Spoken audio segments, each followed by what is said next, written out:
Assalamualaikum warahmatullahi wabarakatuh. Kami dari kelompok 3 akan mempresentasikan hasil pembahasan, hasil diskusi yang sudah kami lakukan terkait organisasi itu ITU, ITUT, dan ITUR, IEEE, ETSI, 3GPP, ISO, ANSI, dan Kominfo. Lalu, kelompok kami terdiri dari saya sendiri, Sahra Raditya Fadila. Lalu, Saya Akila Nurul Hasanah. Saya Muhammad Al Fauzan. Saya Reva Melia. Saya Hafid Saya Salman Najwa Al-Fauzi. Revan. Saya Najwa Revania Fadila. Saya Desi Fitriana. Saya Revalina Dinar. Oke, langsung saja masuk ke inti pembahasannya.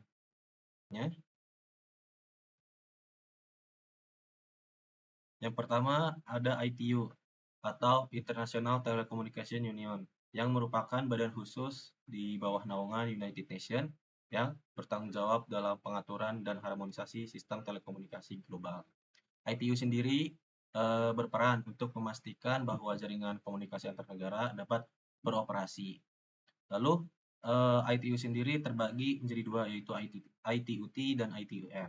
ITUT sendiri tugas pokok utamanya adalah menyusun dan menetapkan standar teknis internasional di bidang telekomunikasi tetap atau wired network dan jaringan berbasis IP. Sedangkan ITUR itu berbeda dengan ITUT, sedangkan ITUR itu berfokus pada sistem komunikasi berbasis gelombang radio atau wireless communication.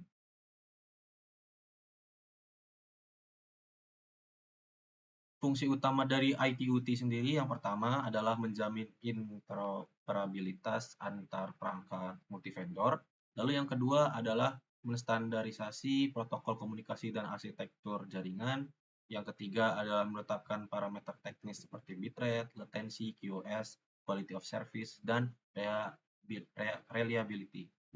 Lalu yang keempat, mengembangkan standar untuk multimedia, cloud computing, dan Internet of Things atau IoT. Dengan adanya ITUT, sistem transmisi serat optik, jaringan backbone, hingga sistem video conference dapat berjalan kompatibel secara global tanpa tergantung pada satu vendor tertentu. Standar-standar ini menjadi referensi global dalam desain jaringan backbone, IPTV, video streaming, hingga cloud native networking.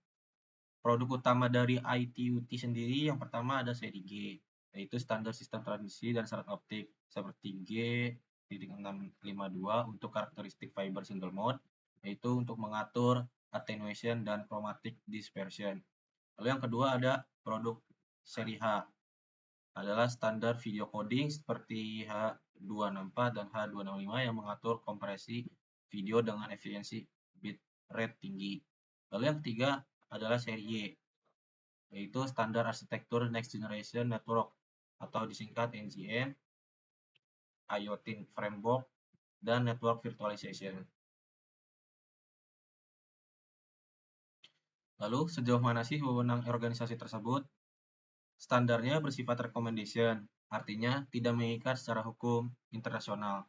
Namun dalam praktiknya, standar ITUT menjadi de facto global standar karena diadopsi oleh industri, vendor, dan regulator nasional. Dengan kata lain, meskipun tidak wajib secara hukum, hampir seluruh industri telekomunikasi mengikuti standar ITUT untuk menjamin interoperabilitas.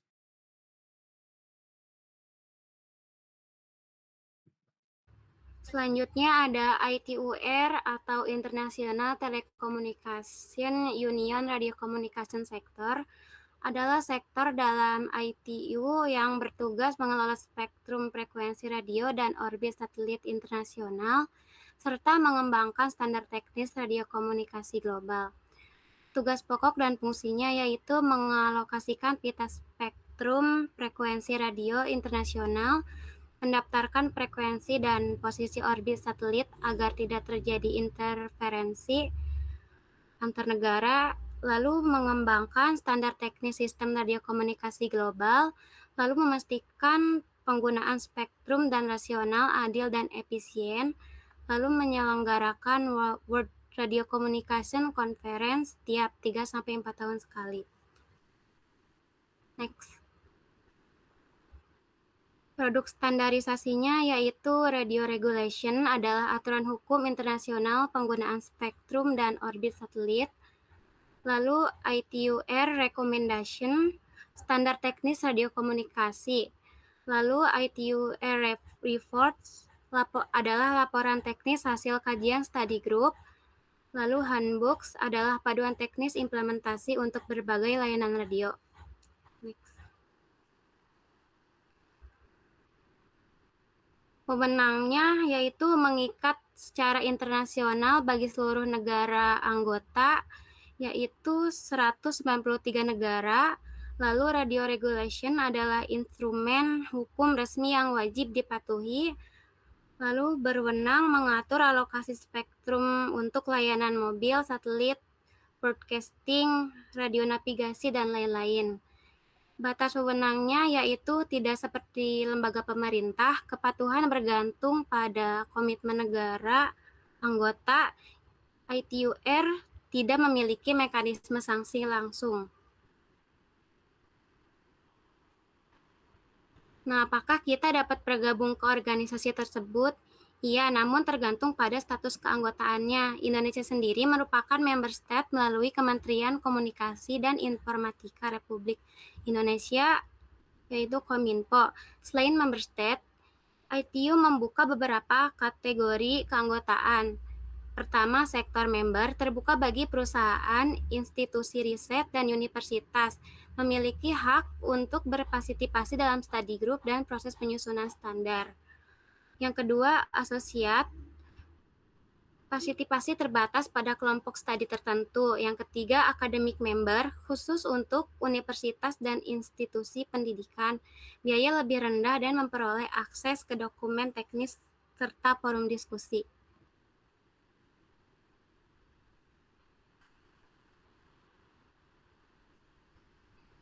Selanjutnya ada IEEE atau Institute of Electrical and Electronic Engineering, merupakan organisasi internasional yang bertugas mengembangkan dan menetapkan standar teknologi di bidang elektronika, komputer, dan komunikasi agar teknologi di berbagai negara dapat digunakan secara selaras sekaligus mendukung penelitian serta kolaborasi para akademik dan profesional teknologi. Fungsinya, yang pertama ada mengembangkan dan menetapkan standar teknologi global, yang kedua mendukung riset dan inovasi teknologi, yang ketiga menyediakan publikasi ilmiah dan konferensi internasional, yang keempat menjadi wadah kolaborasi akademik, industri, dan penelitian.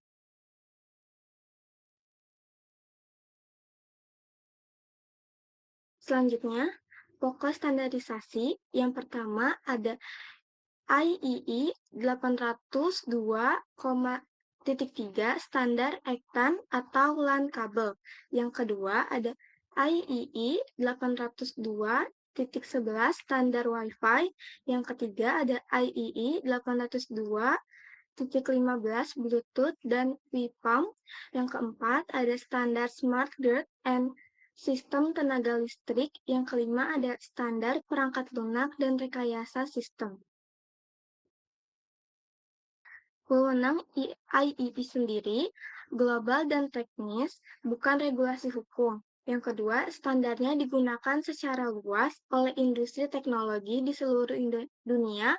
Yang ketiga, banyak perusahaan dan organisasi internasional mengadopsi standar IEE sebagai acuan resmi teknologi. Artinya, IEE tidak merupakan hukum, tetapi standar mereka sering menjadi acuan internasional dalam mengembangkan perangkat dan jaringan.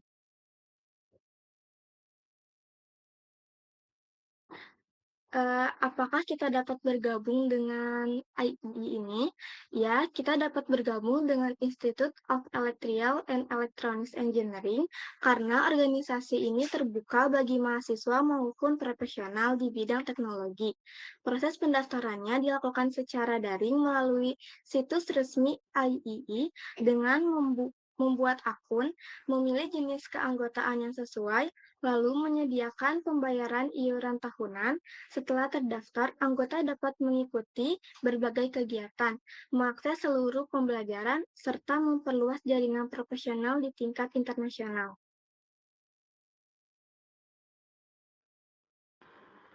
Oke, lanjut. Selanjutnya itu ada ETSI atau European Telecommunication Standard Institute.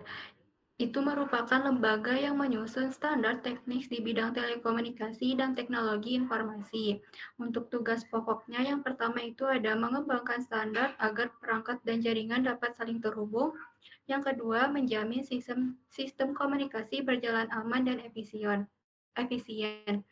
Untuk fungsinya itu yang pertama, menjadi forum kolaborasi antara industri, akademisi, dan regulator. Yang kedua, mendukung perkembangan teknologi baru seperti jaringan seluler dan IoT.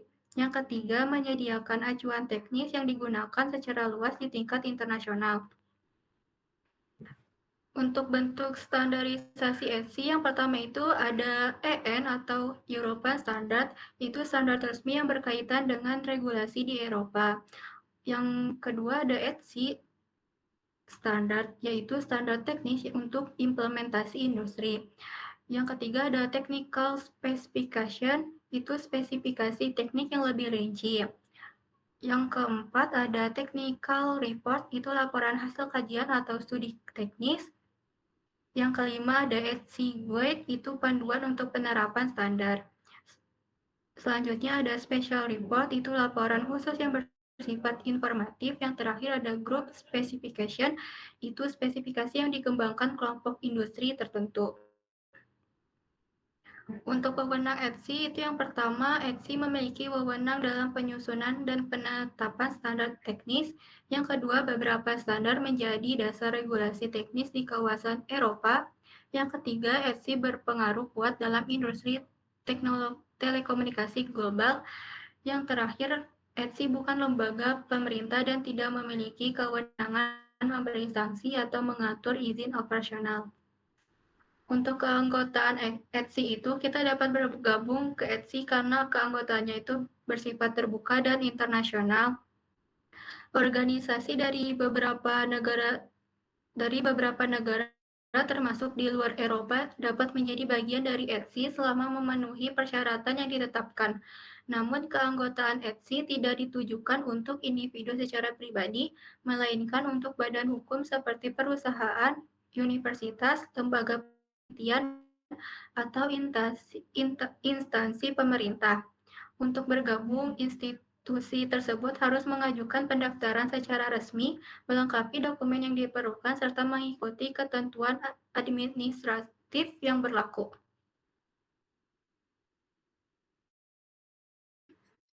Selanjutnya ada 3GPP atau Third Generation Partnership Project.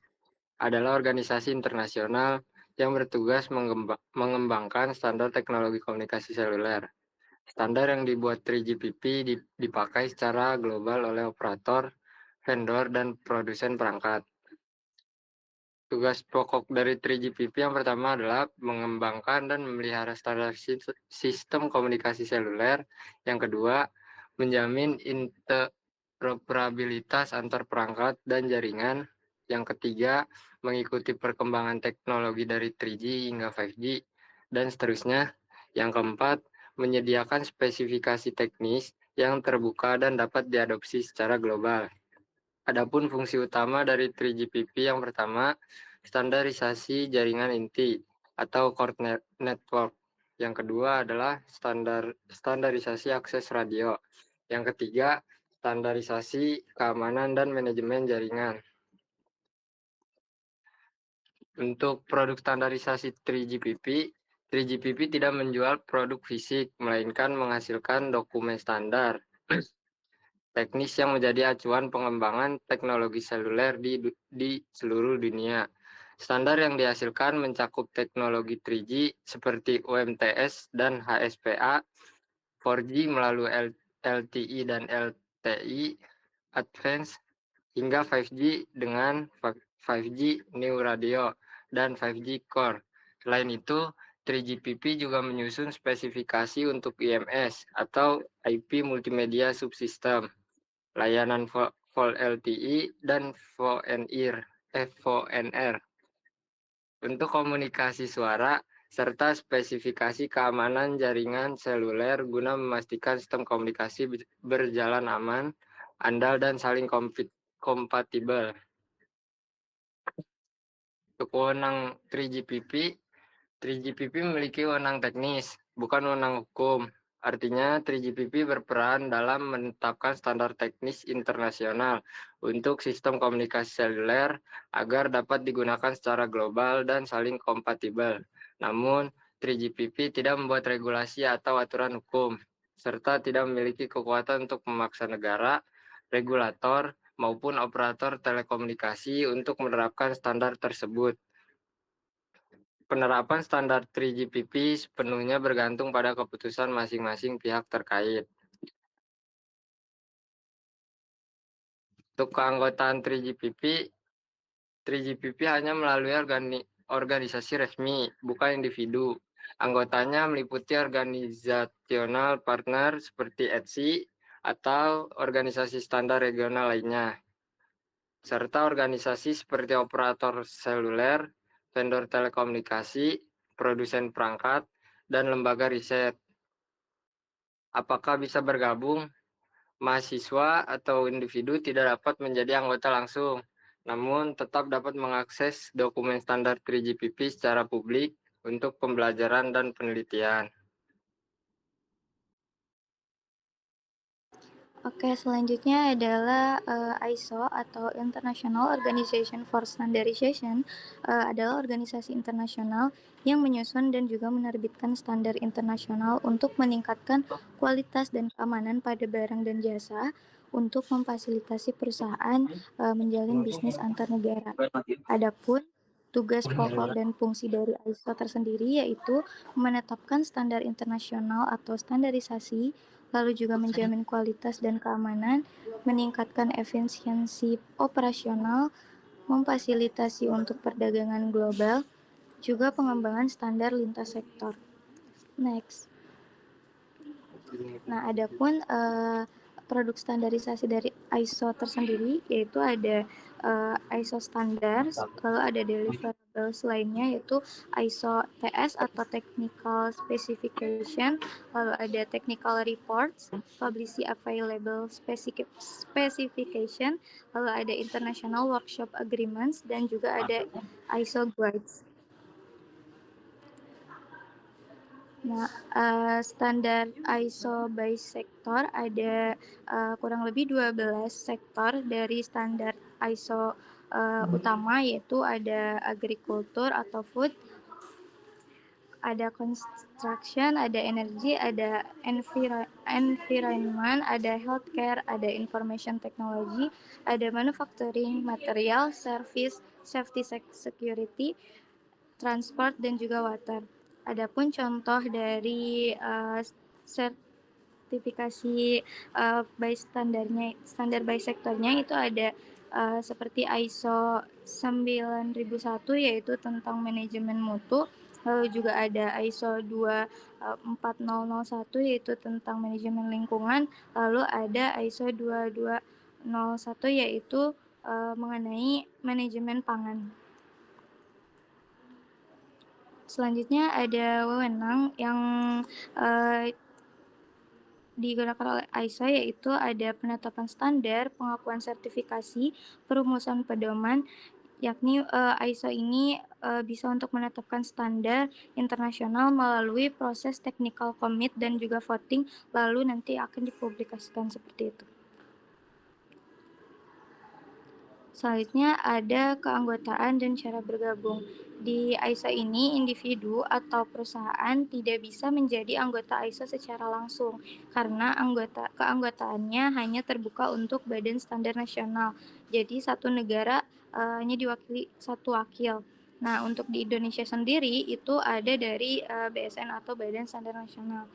Keanggotaan ISO pun ada 3 kategori, yaitu ada full member, yaitu member body, ada correspondent member, ada subscriber member.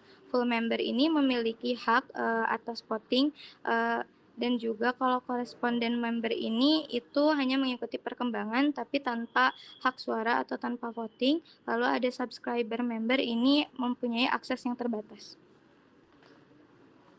Sekian. Oke, selanjutnya yaitu ANSI.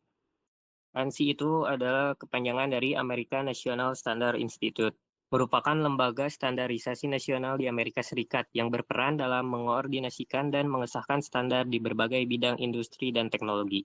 Tugas pokok dan fungsinya yaitu yang pertama, mengoordinasikan pengembangan standar nasional di Amerika Serikat. Dua, mengesahkan standar sebagai American National Standard atau ANS.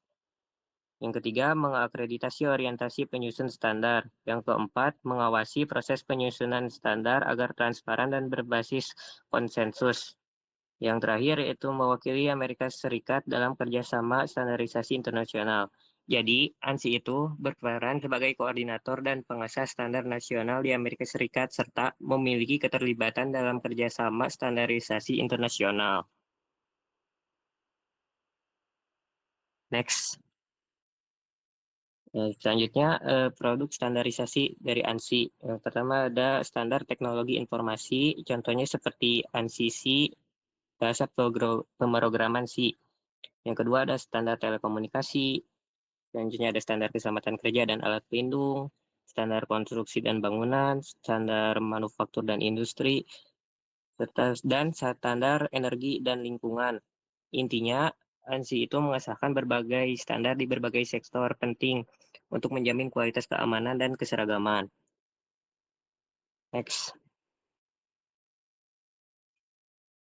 Selanjutnya, wewenang ANSI. Wewenang ANSI yang pertama yaitu mengakreditasi lembaga atau organisasi pembuat standar, menetapkan standar sebagai American National Standard atau ANS, lalu mewakili Amerika Serikat dalam forum standarisasi nasional. Selanjutnya, tidak memiliki kekuatan hukum secara langsung, dan standar menjadi wajib apabila diadopsi atau ditetapkan dalam peraturan pemerintah. Intinya, ANSI itu memiliki kewenangan dalam mengakreditasi dan menetapkan standar nasional, tetapi tidak memiliki kekuatan hukum langsung kecuali jika standar tersebut diadopsi oleh pemerintah. Next. Selanjutnya, keanggotaan dan cara bergabungnya.